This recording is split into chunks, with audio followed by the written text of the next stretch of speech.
This is Mr. Payton, and I'm working on a series called Greatness. And in this episode, I want to talk about the fact that greatness has nothing to do with anybody outside of you. No one can define greatness for you. Um, I've talked in other videos about comparison, man. And comparison is a scary thing.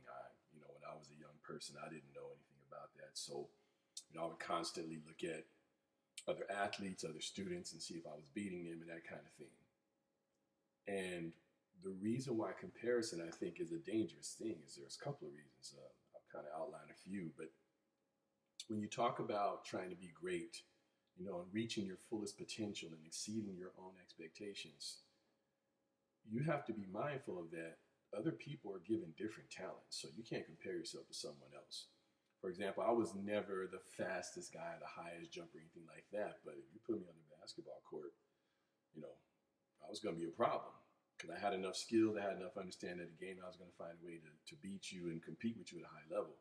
There are some cats who just wake up and they have hops, or some people just have that 40 time that nobody can outrun it. They're just fast. They can say they work on it, but some of that is just God given. It's just in the genes, as they say.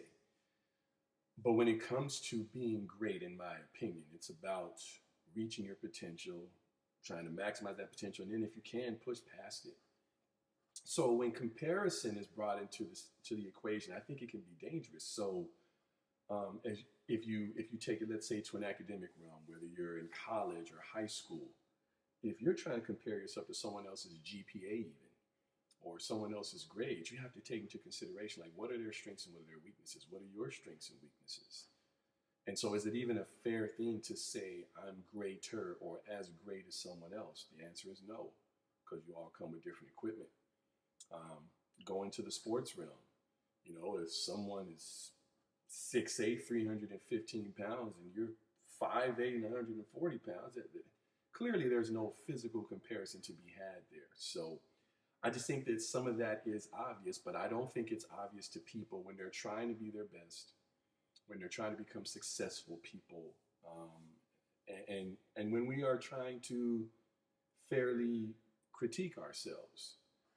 I think it's very important that we don't compare. It's one thing to set your own personal goals. I'm raising a daughter right now who is not a math person.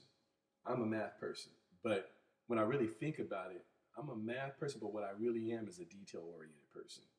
And in my experience, everybody I've ever tutored or helped with math that's bad at it is one of two things. They either have a fear of math, they just think they can't do it, so they already have their mind set that they can't do it. Or more importantly, they're either not very organized or want to skip steps.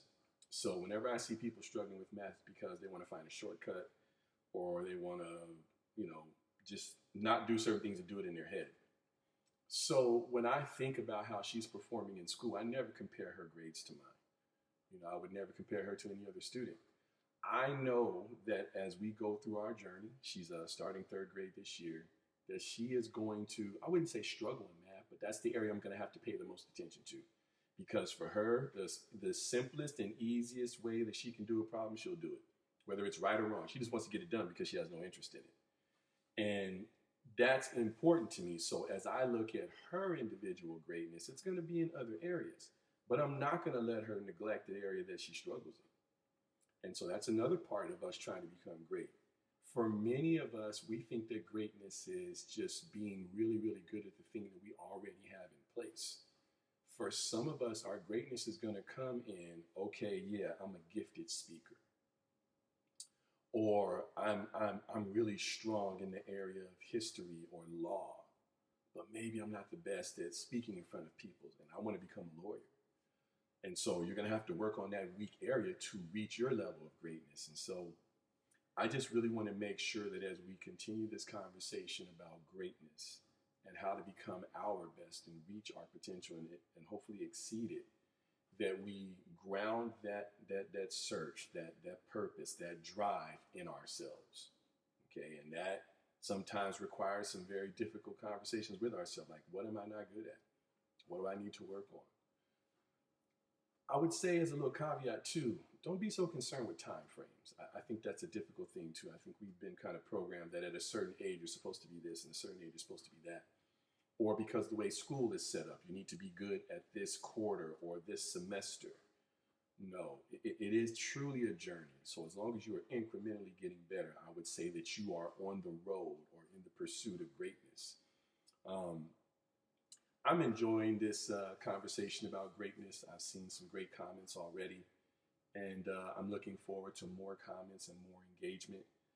I am an educator who wants to share lessons and experiences that I've had, and hopefully that it helps someone else. So, hope that you are enjoying the videos. Hope that you like and subscribe so I continue to do what I'm doing, and have a wonderful